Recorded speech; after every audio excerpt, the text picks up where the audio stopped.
energy forecast for Thursday, September 21st. So today we do have the moon in Sagittarius all day, which should give us a little bit of a better attitude, a better mood, if you will. We are building in our optimism, our confidence. We're plucking out those silver linings. We're trying to kind of boost our spirits, renew our trust, our faith, if you will. And of course, being in the very challenging week that we're in, as we approach this equinox energy, we are really needing to focus on the positive vibes. It's going to be very hard. There's a lot of triggers, a lot of activations. There's good reason for that. This is an energy harvesting moment.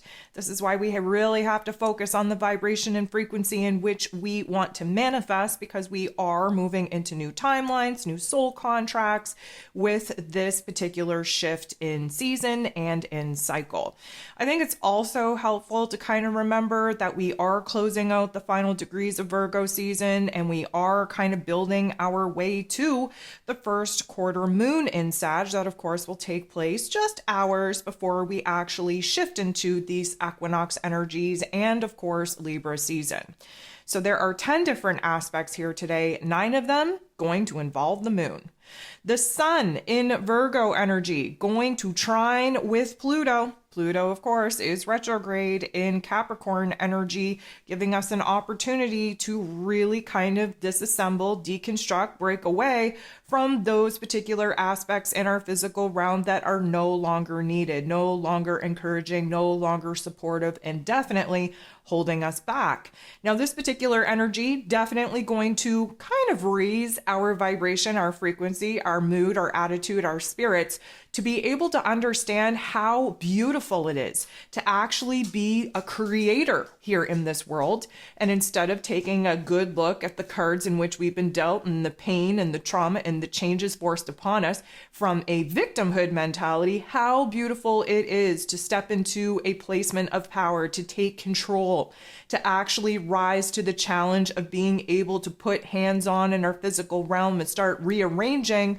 what needs to be arranged in order for us to feel safe, secure, and stable, and start building towards a greater purpose, a greater goal, a greater vision, a greater dream. The moon will then interact with the sun, which is going to bring up some good vibes. The moon, of course, in Sagittarius wants to think about the great, big, grand picture. The sun, of course, in Virgo energy wants to focus on the smaller details that will make the greater, grander picture actually come alive. The moon in Sag, very optimistic, very confident, a little bit overly dramatic, shall I say, as far as building excitement goes. Now, that shouldn't be a bad thing, seeing as we've been sitting in a funk for a very long time. We want to align with anything that can bring out new excitement, new passion, new desires. However, just keep in mind that the Sagittarius energy puts us in a bigger, broader picture and perspective than what is actually possible. Not a bad thing to kind of take it to the limits, but just understand when the moon moves into Capricorn energy, we bring those dreams, those goals, that vision down to real life, down to logical, practical, absolute possibility, instead of just hoping and wishing and dreaming, which the Sagittarius energy tends to do. So this particular interaction going to illuminate the overlap, which is the here and now, and what we have control over, what we can do on a smaller scale in the run of our day with our focus, with our intention, with making some smaller changes that eventually will align us with the path, with the vision, with the dream that we're excited to pursue. The moon is going to then interact with the North Node in Aries energy in not the nicest way. This is going to provide us a little bit of a cluster F in our mind space, because we don't know what the actual step forward, what the path, what the plan, what the long-term goal actually is. We're only kind of getting little glimmers, little tiny visions, little flashes, if you will, on what it is that we're building towards. Now, this is going to illuminate where it is that we're feeling stuck, where we're feeling blocked, where it is that we're having a little bit of a confusing time trying to figure out how to navigate this forward movement, initiating new paths, new visions, new dreams, and new goals. The moon is going to get in the boxing ring, square off, fight it out with Mercury. Mercury, of course, rules over the mental plane, rules over information, communication, how it is that we express ourselves. He is direct, still in his post-retrograde shadow period, but in his place of power in Virgo energy. This is going to bring in a level of confusion that, of course, isn't going to help where it is that we've already been confused. This is going to bring a high potential for misunderstandings, miscommunications, misjudgments, if you will. So we do want to make sure that we're not reacting out of the present moment for our initial thought, our initial feeling, because it is likely very skewed. We are not seeing things clearly. Things are not appearing as they are. We are really kind of seeing different angles of things, and none of them are really accurate. So this is definitely going to put us in a situation to really kind of understand where the confusion is, because again, the Sagittarius energy that the moon is in wants us to think big, wants us to think grand, wants us to project ourselves into the future vision, goal, and dream that we're trying to manifest. And Mercury, who is in Virgo energy, is like, you know what? You can't think about the greater, grander plan without working on the smaller steps and details that will actually get you there. So this is like a compromise on where we're going to focus the energy. The moon is then going to semi-square Pluto. Pluto is the great transformer who is retrograde in Capricorn energy. This semi-square is going to bring up a lot of intense feels. Even more than that, it is likely to trigger and activate a lot of negativity, a lot of negative narratives, the reason why we'll never get to where it is that we're trying to go, why we are never going to be able to bring the goals, the vision, the dream to life. We're focused on the blockages, we're focused on the challenges, we're focused on all the reasons of why we don't think we have what it takes in order to make this major change, this major shift, in order to start building something new. We have a lot to learn about the funk. Sometimes we have to break ourselves down in order to build ourselves up in a better way. And sometimes we need to really focus on the woe is me type of narrative in order to slap ourselves out of it and actually build the kind of confidence, the kind of optimism that we need in order to actually tackle the harder things in life and make those changes, make those transformations. The moon is then going to interact with Jupiter, its ruler. Jupiter rules over the Sagittarius energy at this point, but Jupiter is retrograde in Taurus energy.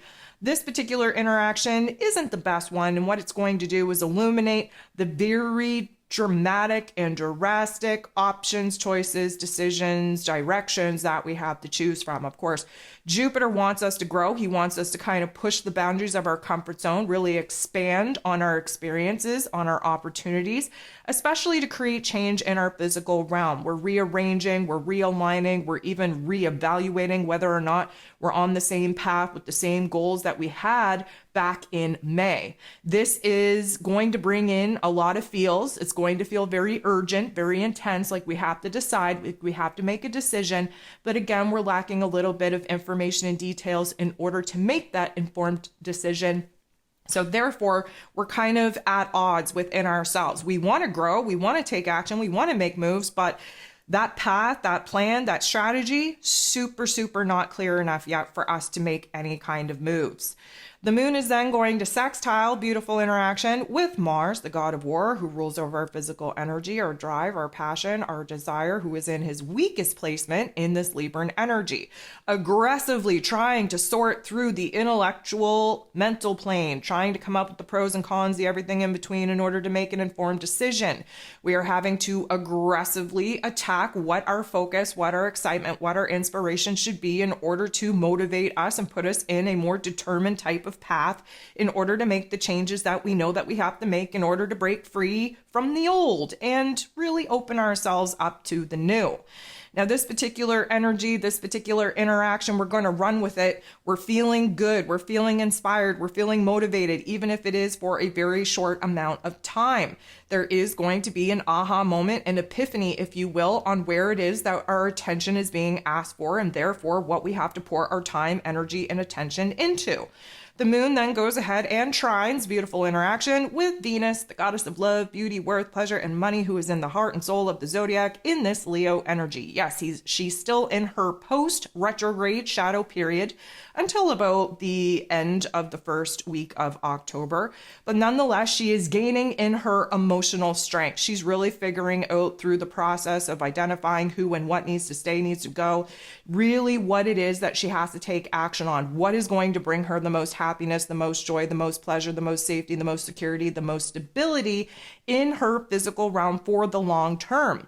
The moon then goes ahead, interacts, trines, beautiful interaction with Chiron, the wounded healer, who is retrograde in Aries energy, trying to help us emerge as this new version of self. Lucky for us, this is a trine, this is a beautiful interaction, which means that there's a lot of growth, a lot of healing, a lot of improvement when it comes to our emotional realm and the preparedness that we are feeling in order to actually make some changes, express ourselves, share our thoughts and feelings with the world around us in order to initiate the change that we know that we have to make in order for this new version of self to actually emerge.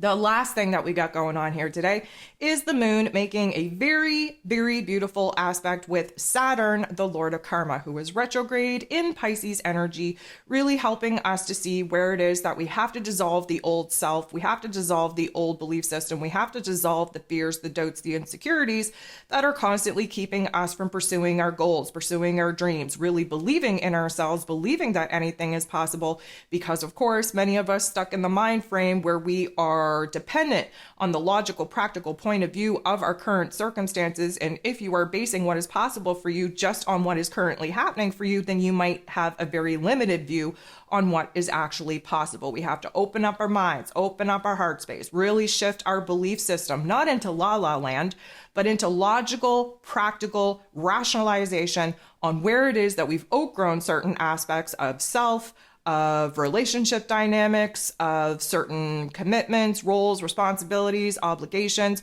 and where it is that at this particular point, we're just holding on to the old for dear life and expecting the new to show up when the new has no intention of showing up until you clear a space for it.